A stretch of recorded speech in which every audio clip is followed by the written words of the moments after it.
Conventional wisdom dictates that mass shootings are just a product of right-wing homegrown terrorism. Those are the terms that the intelligentsia and the establishment and the power structure enjoy using to instill that particular notion in the heads of Americans. And yet, while there is so much talk about so-called right-wing extremism and right-wing terrorism going all the way back to Timothy McVeigh, who bombed the Alfred P. Murrah building in Oklahoma City, or going more contemporarily to the shooter in South Carolina who shot up a black congregation, or the shooter in Buffalo who shot up a store full of black people, there will always be a claim that right-wing extremism is the villain, is the enemy, and that is the source of these mass shootings. And yet, while that claim deserves a separate video to deal with, because I think there's a lot of nuance there, why is a left-wing extremism never talked about?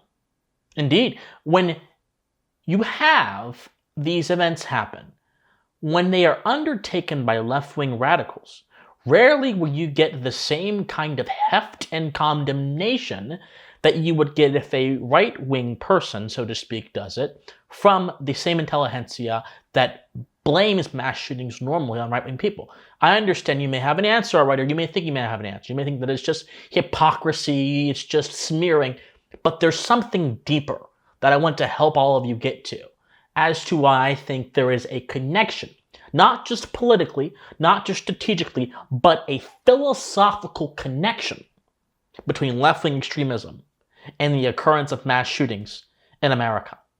And I think there's no better place to talk about this issue and examining some of the two most recent and horrific mass shootings that have happened in America as the posting of this video that were born from left-wing minds. The Old National Bank shooting in Louisville, and I won't be saying the names of the shooters, I don't believe in glorifying evil, but I believe in studying evil though, because evil must be known. And in the West right now, the problem is we don't talk about evil enough. We talk about all kinds of things. We talk about power. The right talks about power all the time. It's all about power, Christian. No. Power is a means to an end. It is not an end in itself. Secondly, power is a tool. All tools are used in accordance to the thoughts of the tool wielder. So if you have one person in power, they will do something dramatically different from someone else's power because tools are used in accordance to the desires of the tool maker. So it's not about power, it's about the soul. Rest on that for a second. And so the Louisville Old National Bank shooter, 25-year-old man, and he, according to his manifesto, which was released recently, shot up the bank, killed several people because he thought it would provoke change for gun laws in America. He was an anti-gun, left-wing activist in his own way. I'll read from his manifesto. He said, "I have decided to make an impact." This is 6 days before he decided to kill several people at the bank that he worked at. "These people did not deserve to die, but because I was depressed and able to buy guns, they are gone." These are his words. He goes on to say, "Perhaps this is the impact for change. Upper class white people dying." Let's stop there. This obviously reflects a certain moral sentiment and a certain view of man that this guy possesses, which are decidedly left-wing. I'll get into the significance of this in a second, because I know there's already objections brewing up in the minds of people that may be left-wing watching me, but just hold on for one moment. He goes on to say, "I certainly would not have been able to do this were it more difficult to get a gun. I know our politicians are solely focused on lining their own pockets, but maybe this will knock some sense into them." He added, "If not," he said, "good luck." He goes on to say, and this gets even more and more visceral. He goes on to say, after he bought his gun, "Oh my God, this is so easy. Seriously, I knew it would be doable, but this is ridiculous. Walked in and bought a gun, 4 mags, 120 rounds for $700. Got some glasses and earplugs. It is legitimately unfathomable how easy all this is," he says. He claims that he is a way better liar than anyone gives him credit for. I couldn't have done all of this without your lobbying dollars, the NRA. He said, "Let's not forget the most important player here, the one who made this all possible. Let's give it up for the NRA." So this guy was obviously politically motivated. In some way in his twisted mind, he thought, killing a bunch of innocent people would be some catalyst towards political change. Violence as a tool of political change is actually not a decidedly left-wing concept, but it's a concept the left likes to cradle and hug a lot, going all the way back to Frantz Fanon's discourses on colonialism, where he talks about how the violence of the people who are oppressed is called terrorism, and that must then mean that the violence of the people who are oppressed must be righteous. Again, hang on that for a second, we'll get back to that. But then the Nashville shooter who went into an elementary school and killed a bunch of innocent children, and older people as well, mentioned that the white privilege of those that they killed was the aim of their attack. And also, in addition to that, the fact that it's rich kids there also means they need to die. So you have two concepts, which are often associated with the left, a hatred of wealth and upper class status, and also a hatred of white people. Okay, so we have to dig into this a little bit. Because everything I mentioned so far, these are just two examples. There are plenty more examples of left-wing people killing others. But we have to ask ourselves, what is the moral intuition, the moral thinking behind these ideas? Because we have to go beyond the political. It's easy to say this is a right-wing phenomenon or left-wing phenomenon. But unless you can actually get into the meat of what both sides believe, or what the side you're trying to indict believes, and you can get into their moral intuitions and moral worldview, you cannot actually meaningfully say it's a right-wing or left-wing phenomenon without being a slanderer. And as I know, none of you want to be slanderers, right? You want to be agents of the truth. Those of you who want to be slanderers, you should be ashamed of yourself, and I think you need to be convicted by truth. That's a different story, different day, though. So let's go beyond the political and ask ourselves, what are the moral philosophies that animate the conditions behind a mass shooting and are more likely to cause a mass shooting to happen? Well, the left-wing view of man is one that is rather peculiar. It's also rather emaciated. It's really weak, sickly, and poor. The left-wing view of man is that man is crafted almost entirely by institutions. This view is seen in Jean-Jacques Rousseau's work, where he says famously that man is born free but is everywhere in change. This idea of the noble savage, the naturally incorruptible man going into society and being corrupted by the forces thereof, and then being twisted and becoming some kind of creature. Or if you take the inverse of this, not becoming some kind of evil creature, but becoming some kind of canvas, some kind of blank slate canvas you can use to rearrange the pieces and get what you want. This is a decidedly left-wing view of man. But this viewpoint isn't just reflected by a French philosopher somewhere 100 years ago. This viewpoint is what's been in practice in left-wing policies for the past 100 years. If you go to the writings of the progressive era philosophy, which in America was undoubtedly the greatest unleash of leftist social engineering and political order that this country has ever seen up until this point. And you look at the writings of Edward Cubberley, of John Dewey, of Woodrow Wilson, all of whom were instrumental in forming the American education system, you will find a theme in all those writings, and that theme will be the following: that children are automatons, blank slates, to be filled with the desires of the society. Dewey will call this social consciousness. Cubberley literally says that yes, we need to ensure like automatons, these people are actually filled up with these ideas. And Wilson also says a similar thing. And the idea was to make someone subject to the common good. Now, when your moral philosophy is based on a few precepts, number one, seeing man as a blank slate and seeing him as crafted entirely by institutions, and number two, focusing on the social consciousness as opposed to principles that are higher than social consciousness. This is called the common good in some areas. Then you can almost literally justify anything if it fulfills your conception of what the common good is. And if your conception of what the common good is based on the passions of society, which are fleeting and which change all the time, then the human man is no longer a moral agent for a higher truth. He is rather a useful tool in the hands of whatever social engineer wishes to get his hands on him. This is why I tell people on the right who will call themselves common good conservatives, do you understand what you're doing? You are presuming that everyone has the same idea of the good, and then you're presuming that that can translate into political order, and then you're presuming that in translation, the good will come out right in policy.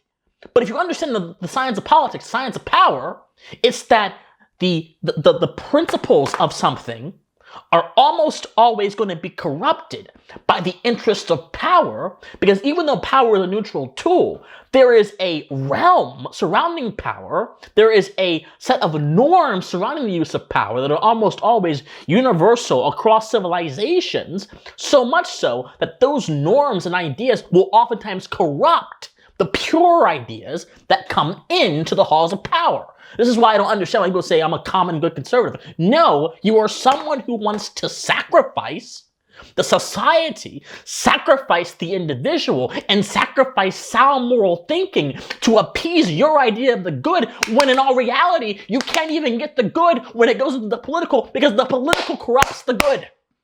This is what I don't understand about people. So this is true of common good conservatism, but it's also true of left-wing ideology that places everything in the hands of the collective.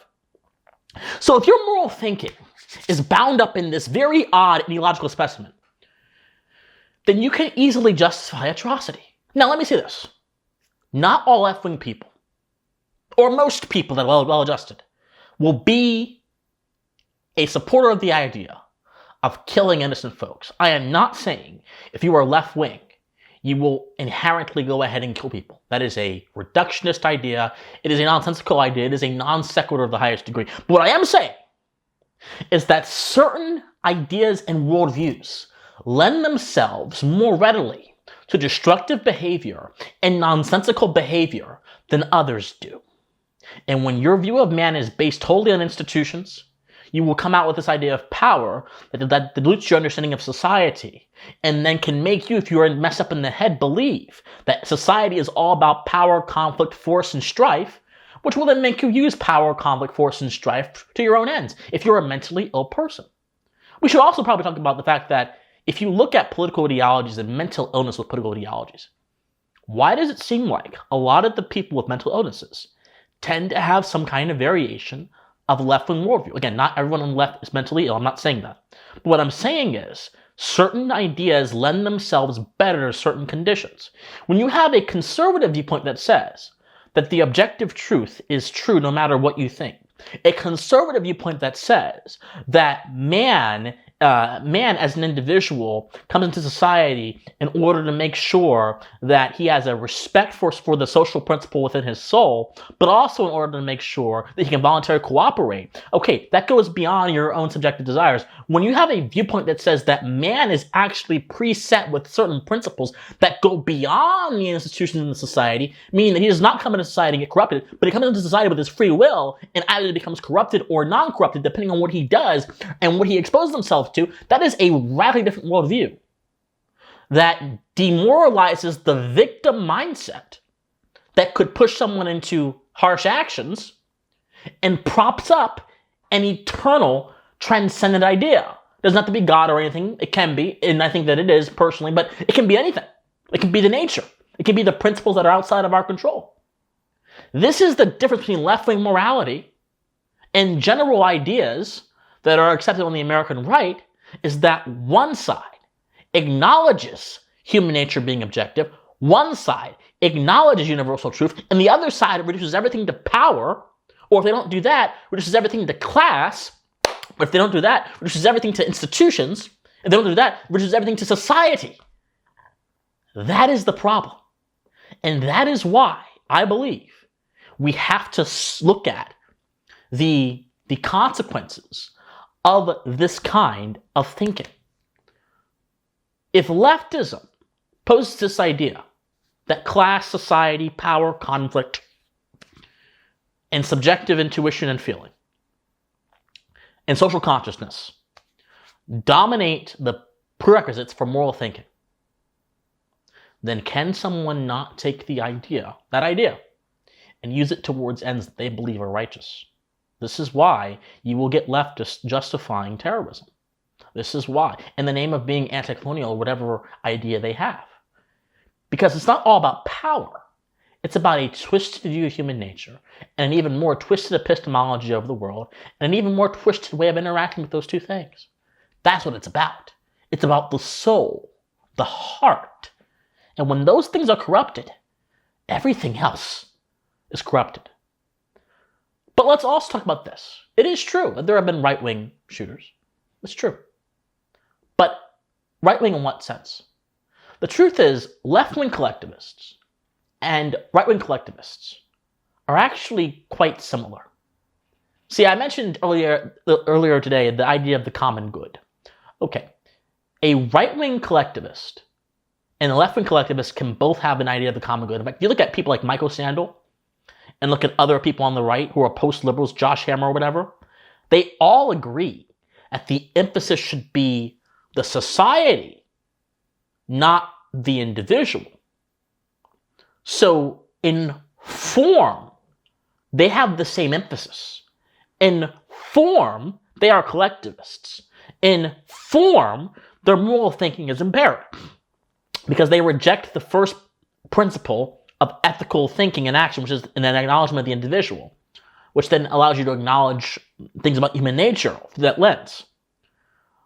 But they differ in emphasis.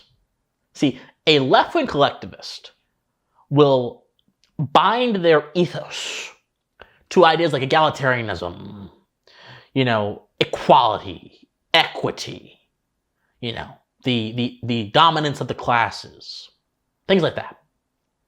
A poverty-free world, things like that. Whereas right-wing collectivists normally bind their ideas of what is correct for the common good to the nation, to identity, whether it be racial or just national in general, to those kind of ideas, to the community, in a sense that the community being this force which helps the individual, according to Aristotle, obtain virtue, as opposed to helping him be an agent for social change, like the left-wing common good people would believe.